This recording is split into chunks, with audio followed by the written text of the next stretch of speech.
Baik, kita lanjutkan. Ini mungkin yang pembahasan terakhir untuk perkuliahan kita, meskipun bukan pembahasan terakhir untuk proses belajar kita. Kalau dalam implementasi di perhitungan falak, biasanya arah kiblat itu ditaruh di pembahasan awal. Karena kalau untuk ngitung arah kiblat itu sangat sederhana.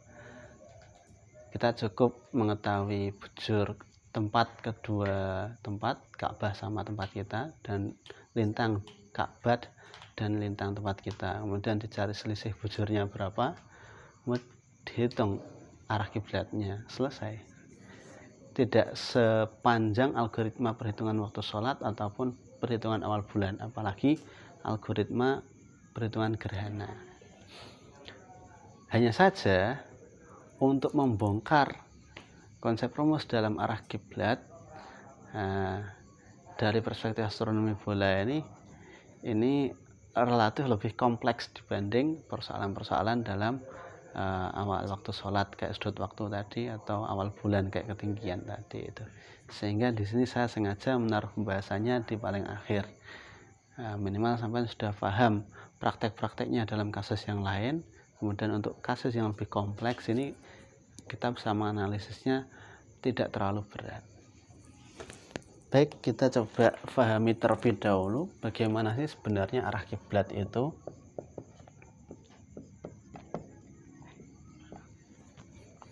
Kalau kita gambarkan, semisal di bidang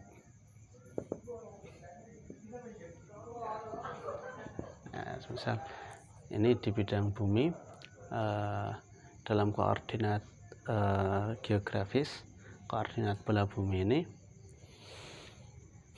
arah kiblat itu bisa kita gambarkan semisal seperti ini. Ka'bah posisinya di sini, ini Ka'bah semisal. Kemudian kita di Jawa semisal posisinya di sini. Jawa. Greenwich di sini, ini garis khatulistiwa semisal. Garis khatulistiwa ini kutub utara, kutub selatan.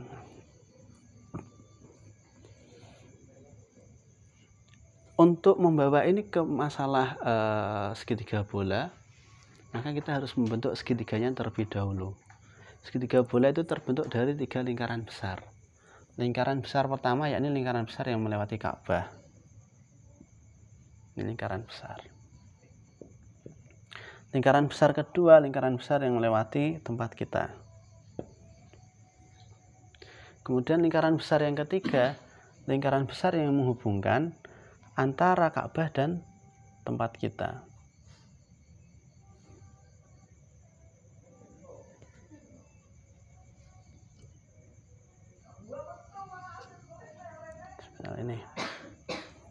Ini semisal anggap saja ini lurus ya, seperti ini.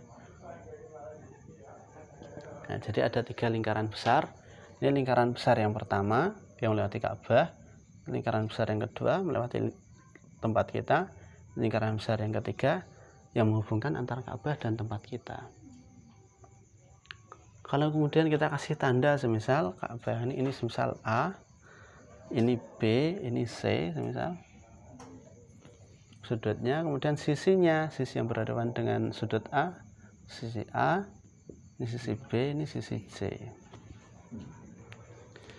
Di sini ada sudut yang kita ketahui nilainya. Greenwich tadi semisal di sini, ini garis Greenwich semisal dari Greenwich ke bujur Ka'bah ke sini, ini nilai bujur Ka'bah. Greenwich ke sini, ini nilai bujur tempat. Selisih antara bujur Ka'bah dan bujur tempat, bujur ini ini merupakan nilai sudut ini. Sehingga sudut ini adalah nilai dari selisih bujur. Bujur antara tempat kita dan Ka'bah. Itu nilai sudut C itu. Baik, kita coba gambar yang lebih rapi.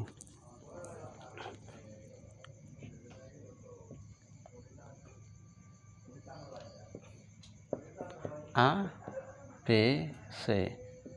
A, B, C. Sudut ini adalah selisih bujur. Selisih bujur gini saja. Kemudian nilai B berarti nilainya sama dengan ini ke sini 90, ini ke sini lintang Ka'bah, berarti ini ke sini adalah 90 dikurangi lintang Ka'bah.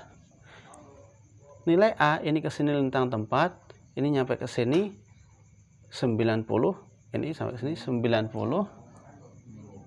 dikurangi lintang tempat.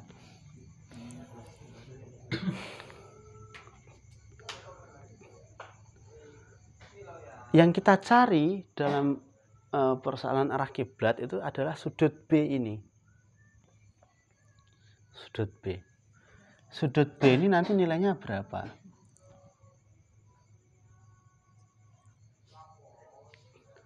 Kalau kita runut, C ini adalah kutub utara gitu ya.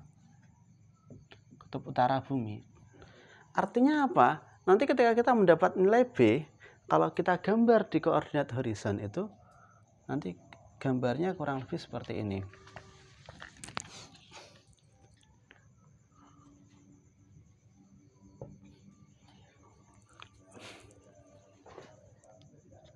Utara, timur, selatan, barat, semisal seperti ini. Arah kiblatnya itu dari utara serong ke arah barat itu sepanjang berapa derajat gitu. Nanti ketemunya di sini. Ini yang kita cari, sudut ini. Dari utara ke barat itu serong berapa derajat. Nah, ketemunya seperti ini. Nanti tergantung berapa hasilnya ini, serongnya ini. Nah, itu kalau digambar segitiga bola, itu gambarnya seperti ini. Sudut ini. Sudut B ini. Arah kiblatnya itu. Jadi B ini sama saja dengan arah kiblat.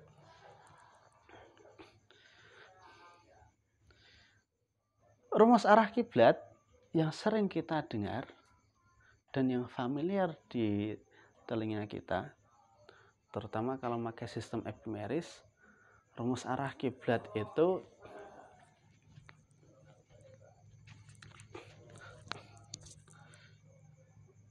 kotan arah kiblat sama dengan tan lintang Ka'bah kali cos lintang tempat bagi sin selisih bujur kurangi sin lintang tempat bagi tan selisih bujur.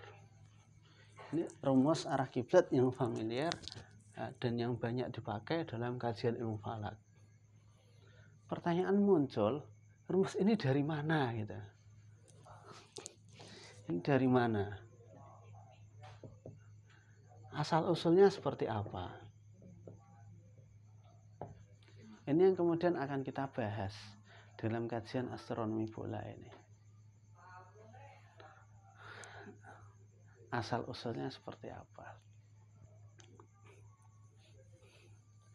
Kok ujuk-ujuk dapat kotan arah kiblat itu? Ini yang akan kita bahas. Ada yang sudah bisa menjelaskan? Menjelaskan ya, nggak cuma nulis ya.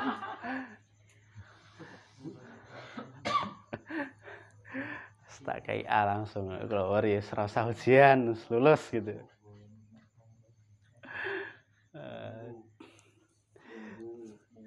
Ini asal usul rumus arah kiblat kita bahas sekarang. Kita bahas pelan-pelan terlebih dahulu. Nanti kita buktikan apakah rumus ini berasal dari teori segitiga bola atau memakai teori segitiga bola, dan apakah kemudian kalau kita memakai segitiga bola nanti akan bermuara pada rumus ini atau tidak gitu. Kita coba lihat lagi segitiga bolanya. Arah kiblat dalam hal ini adalah sudut B ini.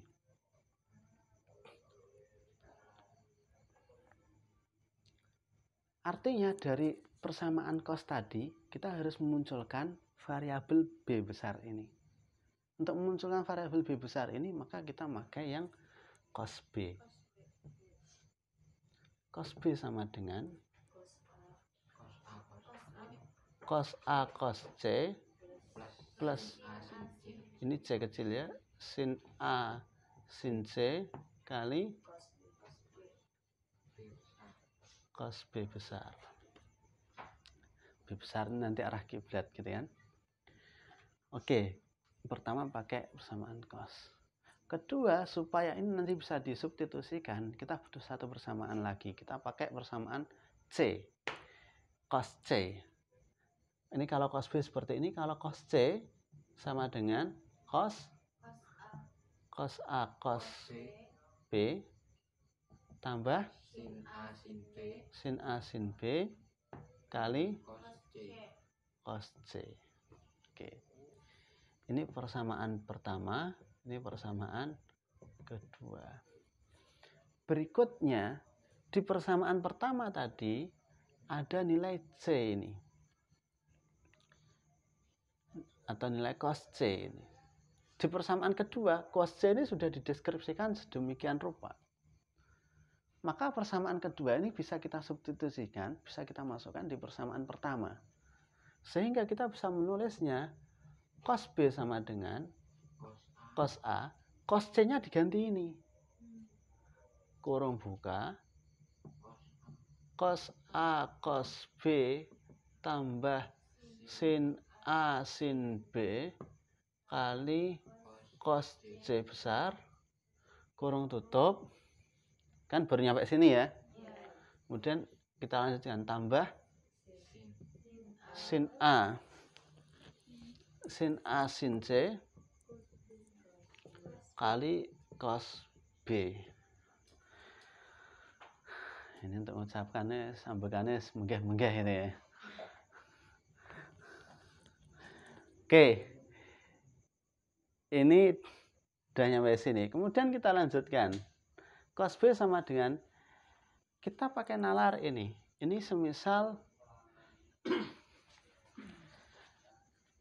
A dikali BC tambah EF. Maka nanti akan menjadi ABC tambah AEF. Kan seperti itu. Nalarnya kan seperti itu. Nah, maka kita masukkan nalar itu di sini. Ini kali ini tambah ini kali ini kan gitu. Sehingga jadinya cos A kali cos A jadinya cos pangkat 2A. Atau cos A pangkat 2, cos A kurang buka kurang tutup pangkat 2 gitu ya. Kalau nulis di kalkulator. Kali cos B. Gitu kan? Ini kali ini gitu ya. Ini tetap ini. Cos B. Tambah ini kali sini. Cos A sin B cos C, seperti itu. Sudah paham ya? Ditambah sin A sin C cos B. Nah, ini jadinya sepanjang ini gitu. Kemudian kita bisa mengeliminir lagi. Untuk sampai pada tujuan tadi itu kita bisa pakai cos pangkat 2A ini. Cos A pangkat 2 itu nilainya sama dengan 1 kurangi sin A pangkat 2. Atau sin pangkat 2. Ini bisa sampai buktikan semisal. Apakah benar cos pangkat 2 60 itu sama dengan 1 kurangi sin pangkat 2 60. Nanti ngitungnya di kalkulator gini. Cos 60 pangkat 2 sama dengan, apakah benar ini sin 60 pangkat 2.